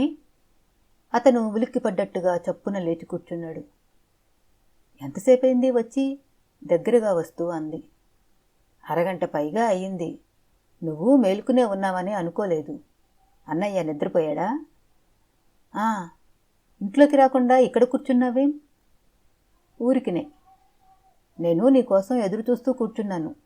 పద, భోజనం చేద్దువు గాని. ఇప్పుడేం వద్దు కవిత, నాకు నిద్ర రావటం లేదు. నువ్వు వెళ్ళి పడుకో. నాకు కూడా నిద్ర రావటం లేదు. కవిత అతను కూర్చున్న అరుగు మీదనే కాస్త దూరంగా కూర్చుంది. కొద్దిసేపు ఇద్దరూ ఏం మాట్లాడలేదు. హరి, వెన్నెల ఎంత బాగుందో తెలుసా? ఎంత బాగుందో తెలుసుకునే అదృష్టం నాకు లేదుగా కవిత. కవిత మనసు కలుక్కుమంది. ఏమిటి అంత దీర్ఘంగా ఆలోచిస్తున్నావు? నేను వచ్చిన శబ్దం కూడా వినలేదు నువ్వు అంది. నా ఆలోచన ఏమిటో నువ్వు తెలుసుకోకుండా ఉంటేనే బాగుంటుందేమో. అంటే? జంకుగా అడిగింది. సాయంత్రం నుంచి ఇదే ఆలోచిస్తున్నాను. నేను పుట్టి బుద్ధి తెలిసిన తర్వాత అన్నయ్య ముందు నేను ఎన్నడూ అబద్ధం ఆడి ఎరుగను. మనకి పెళ్ళి అయిందని అన్నయ్య ఎదుటే అబద్ధం చెప్పాను. అన్నయ్య ఈ విషయంలో నన్ను నిలదీస్తే ఏం సమాధానం చెప్పాలో తోచటం లేదు. బాధపడుతున్నావా హరి? లేదు కవిత. ఒక ఇల్లు నిలపడానికి, ఒక పెళ్లి జరిపించడానికి అబద్ధం ఆడవచ్చునని వదిన అంటూ ఉండేది. కానీ అన్నయ్య స్వభావం వేరు. ఏ చిన్న విషయానికైనా ఎదుటివారిని మోసం చేయడం సహించకూడదంటాడు. ఈ విషయంలో మీ అన్నయ్యని నేను మోసం చేసిన మాట నిజమే కదా. ఈ అబద్ధం నీకోసం ఆడానని, మనకి పెళ్లి జరగలేదని అన్నయ్యకి తెలియజేయటం ఎలాగా అని కూడా ఆలోచిస్తున్నాను. కవిత అతని చెయ్యి తన చేతిలోకి తీసుకుంది. నీకు ఆ భయం ఏమీ అవసరం లేదు. నేను జరిగిందంతా ఇంత క్రితం ఆయన పడుకోబోయే ముందు చెప్పాను. చెప్పావా? నిజంగా? అతను నమ్మలేనట్లుగా కవిత చెయ్యి గట్టిగా పట్టుకున్నాడు. అన్నయ్య ఏమన్నాడు? ఆదుద్దగా అడిగాడు. చాలా సంతోషించాడు. ఎందుకంటే ఆయన చేతుల మీదుగా మనకి వివాహం చేసే అవకాశం మనం దక్కించామని. హరి కవిత చెయ్యి వదిలేశాడు. అతని ముఖం గంభీరంగా మారింది. మౌనంగా ఉండిపోయాడు. రేపే మనం బయలుదేరి తిరుపతి వెళదామని అంటున్నాడు. కానీ ఇదెలా సాధ్యం కవిత? అస్పష్టంగా అన్నాడు అతను. ఏది హరి? ఏ విషయం నువ్వు మాట్లాడేది? హరి లేచాడు. పెళ్లి సంగతే అంటున్నాను. ఈ విషయంలో నీకు ఒక ఆప్తమిత్రుడిలా సహాయపడాలని అనుకున్నాను. కానీ భగవంతుడి దయ వల్ల ఇప్పుడు ఆ అవసరమే తీరిపోయినప్పుడు ఇంకా ఈ పెళ్లి ప్రసక్తి దేనికి? హరి! కవిత లేచి అతని దగ్గరగా వచ్చింది. ఏమిటి నువ్వు మాట్లాడేది? అప్పుడే పెళ్లి అయిపోయి ఉంటే ఇలా మాట్లాడేవాడివా నువ్వు? పెళ్లి అయినట్లు నటించేవాళ్లమే కానీ పెళ్లి అయ్యేది కాదు కవిత. మీ అన్నయ్య వచ్చాడు, వెళ్ళిపోయాడు. నీ ఆపద దాటిపోయింది. నువ్వు మీ లాయరు గారు చెప్పినట్లు నిదానంగా నీకు నచ్చిన వరుణ్ణి చూసుకుని. చాలు హరి, చాలు. నీ మనసులో ఉన్నదేదో సూటిగా చెప్పు. నీ ఇష్టం కవిత. నువ్వు అంతవరకు మా ఇంట్లో ఉన్నా సరే, లేక హాస్టల్కు వెళ్ళినా సరే. ఇంకా నీకేం సంబంధం లేదంటావంతేగా? రోషంగా అడిగింది. అంతేనని నువ్వు అనుకుంటే ఇంక నేనేం చెప్పలేను. నిట్టూర్పు అణుచుకుంటున్న స్వరంతో మెల్లగా అన్నాడతను. సరే, వెళ్ళిపోతాను. వెళ్లే ముందు ఒకటే అడుగుతాను. మీ వదిన మీద ఒట్టేసి నిజం చెప్పు. మనం పెళ్లి చేసుకుందామని ఆ రోజు నిర్ణయం చేసుకున్న తర్వాత ఇప్పుడు ఈ మార్పు ఎందుకు వచ్చింది? ఆ అవసరం తీరిపోయిందని గుర్తు చేస్తున్నాను. అవసరం అవసరం ఆ మాట 10 సార్లు అని నన్ను అవమానం చేయకు హరి. హాస్టల్కి వెళ్ళిపోవాలిట పెద్ద మనిషి చెప్తున్నాడు. ఆస్తి విషయంలో అన్నయ్య నా మీద కోపంతో ఎక్కడ ఏ వంకతో కోర్టుకు లాగుతాడనని బాబా అంటున్నాడు. పిన్నికి ఈ పెళ్లి విషయం అబద్ధమని తెలిస్తే నన్ను బ్రతకనిస్తుందా? ఈ బాధలన్నీ నాకు అప్పుడే తప్పిపోయినాయా? ఇంతసేపు ఈ ఇల్లు నాదేనని, ఇక్కడ నాకు చోటు దొరికిందని, నా జీవితం నిశ్చింతగా గడుస్తుందని మురిసిపోతూ కలలకంటూ కూర్చున్నాను. సరే హరి, నీ ఇష్ట ప్రకారమే కానీ ఇష్టం లేని పెళ్ళి ఎంత బాధాకరమైన విషయమో నాకు బాగా తెలుసు. నేను నిన్ను బలవంత పెట్టను. నేను రేపే హాస్టల్కి వెళ్ళిపోతాను. ఆడపిల్ల బ్రతకాలంటే అడుగడుక్కి సమస్యలు కానీ బ్రతికే అవసరం లేదనుకుంటే ఏ బాధ ఉండదు. కవిత కంఠంలో పొంగుకు వచ్చిన దుఃఖం చివరి మాటలని మింగేయాలని చూసింది. హరి చటుక్కున చేయి చాచి పట్టుకోకపోతే రెండంగల్లో ఇంట్లోకి వెళ్ళిపోయేదే. మొదట చాచిన అతని చేతికి చీర కొంగు చిక్కింది. తర్వాత చేయి అందింది. కవిత, నువ్వు ఆవేశపడుతున్నావే తప్ప యథార్థం ఆలోచించడం లేదు. ఇప్పటికీ ఈ ఇబ్బందిలో నుంచి బయటపడాలని చూస్తున్నావే గాని తర్వాత కళ్ళు లేని వ్యక్తిని జీవితాంతం భరించడంలో ఉండే బాధలు గుర్తించడం లేదు. బాధలు కాస్త సహనం వహిస్తే భరించవచ్చు. కానీ ఈ ఇబ్బందులు రాబందుల్లాంటివి. నేనేమాత్రం ఒంటరిగా ఉన్నా పీక్కు తింటాయి నన్ను. నేను చాలా సంసారాలు గమనించాను హరి. భార్యాభర్తల మధ్య అందచందాల కంటే గుణగణాలకే ప్రాధాన్యం ఉన్న కాపురాలు హాయిగా ఆనందంగా ఉన్నాయి. ఇలా కూర్చో, ఆవేశం తగ్గించుకుని నేను చెప్పబోయే మాట కాస్త శ్రద్ధగా ఆలకించు హరి బ్రతిమిలాడాడు. ఇద్దరూ అరుగు మీద కూర్చున్నారు. కవిత, పెళ్ళంటే నాకు భయం లేదు. కానీ ఈ లోకం చేసే అవహేళనల్ని సహించే శక్తి నాకు లేదేమోనని భయం వేస్తుంది. చిన్నప్పటి నుంచి అవసరం ఉన్నా లేకపోయినా చుక్కమ్మత్త లాంటి వాళ్ళు పదే పదే గుడ్డివాడు అంటూ నా అవిటితనం వేలెత్తి చూపుతూ వ్యంగ్యంగా మాటలు అనేవాళ్ళు. నేను కాస్త మంచి బట్టలు వేసుకుంటే అబ్బో, కళ్ళు కనిపించకపోయినా షోకులకి తక్కువేం లేదు అనేవాళ్ళు. నేను సాటి పిల్లలతో కాస్త సరదాగా ఉంటే కళ్ళు కనిపిస్తే ఇంకా అసలు కాళ్ళు భూమి మీద నిలిచేవి కావేమో అనేవాళ్ళు. నా వయసు పెరిగిన కొద్దీ నేను అందరిలా అన్ని సుఖాలకు అర్హుడిని కానేమోననే సంకోచం నాలో ఏర్పడిపోయింది.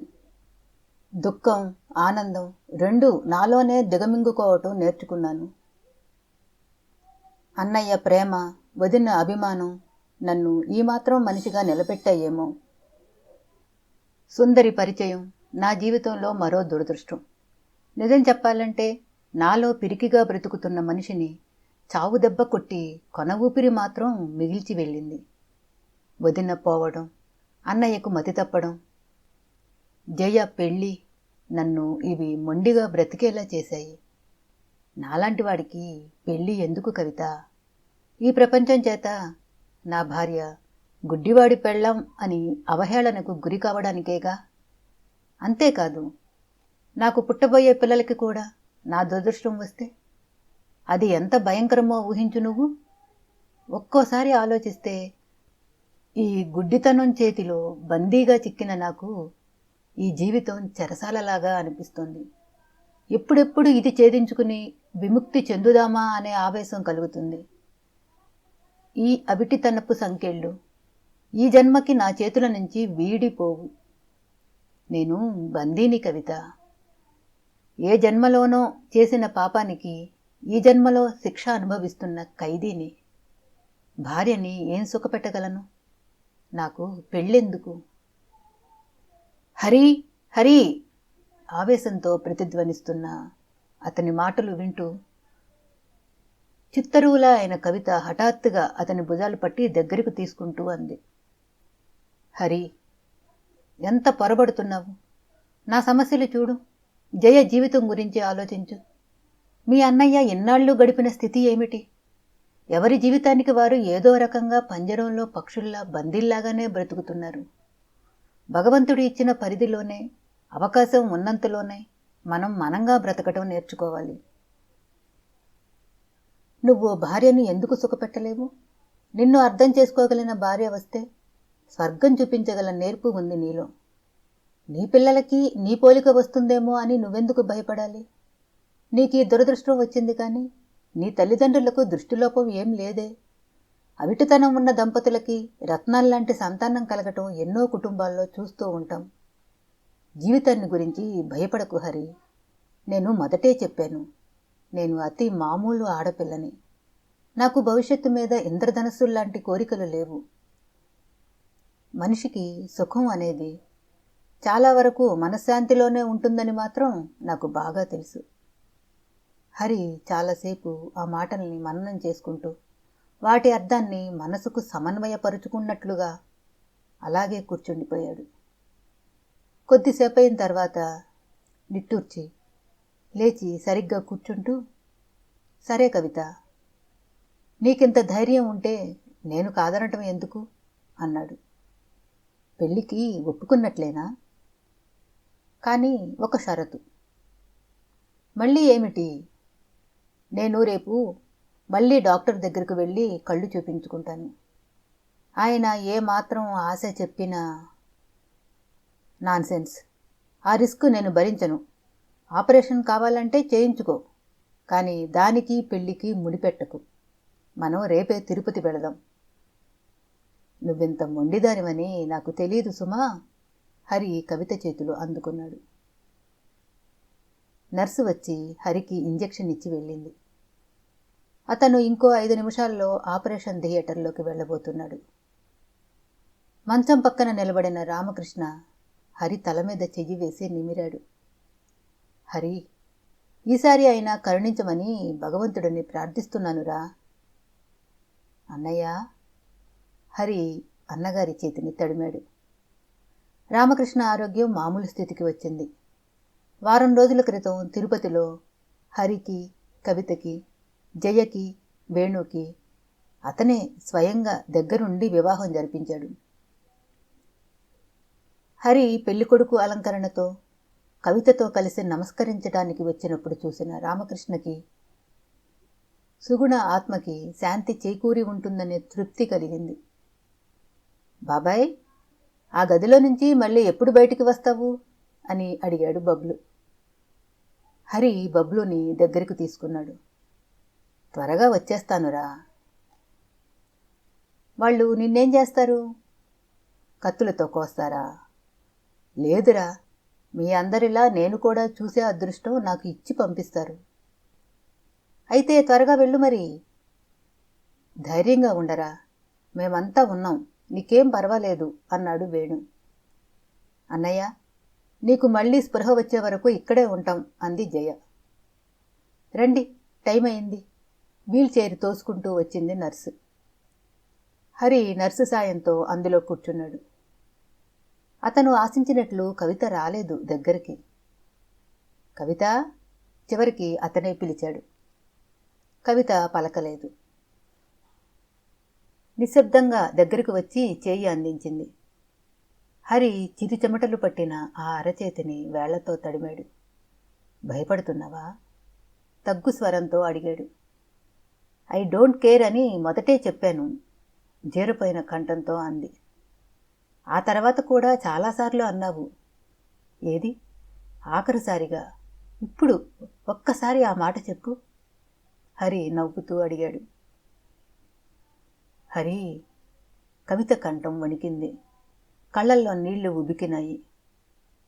కవిత, పెళ్ళి అవగానే నీ సాహచర్యంతో నాకు 2 కళ్ళు లభించినట్లుగా అనిపించిన మాట నిజమే. కానీ ఈ ఆపరేషన్ ఎందుకు చేయించుకుంటున్నానో తెలుసా? నా ఈ కళ్ళు కూడా వస్తే 4 కళ్ళతో చూసినట్లుగా నీతో కలిసి ఈ సృష్టిలో ఉన్న అందాలన్నీ చూడాలని ఆశగా ఉంది. చెయ్యి నొక్కి వదిలాడు. నర్సు చేరి కదిపింది.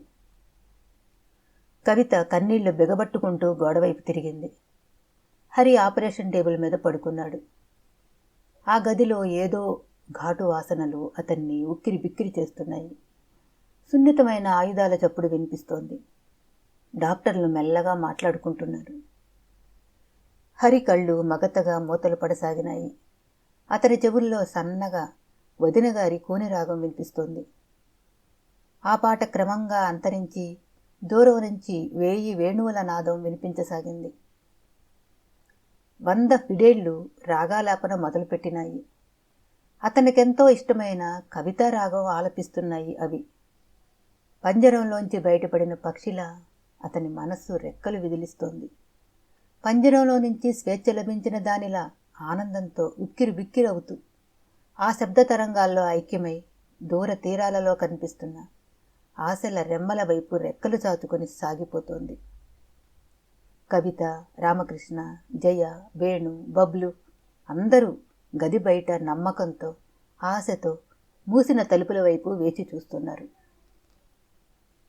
ఎద్దనపూడి సులోచనారాణి గారి నవల బందీ సమాప్తం. మళ్ళీ కలుద్దాం. సెలవు.